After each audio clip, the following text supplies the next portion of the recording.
Welcome to Samba Samba. Enjoy the video. In this video, I will explain how to put oil in the lower unit of an outboard motor. First, gather your essential tools: a new bottle of lower unit oil, a gear lube pump, a drain pan, and a flathead screwdriver. Position your outboard motor vertically, ensuring it is level. This setup allows for proper drainage and a complete fill. Locate the two distinct screws on the lower unit, the lower drain screw and the upper vent screw. These are crucial for the process.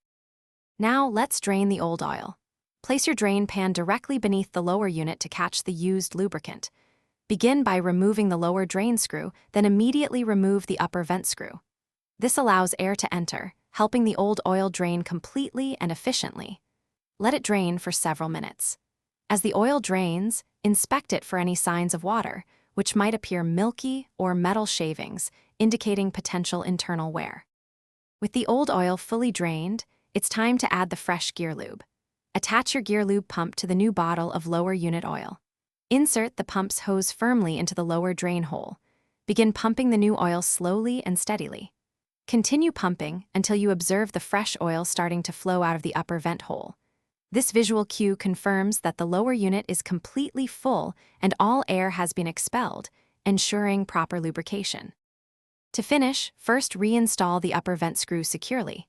Then, quickly remove the pump from the lower drain hole and immediately replace the lower drain screw. Tighten both screws firmly, but be careful not to over-tighten them, as this can damage the seals. Finally, remember to dispose of your old lower unit oil responsibly. Take it to an approved recycling center or a local auto parts store that accepts used oil for proper environmental handling. Thanks for watching. Consider subscribing if we helped you.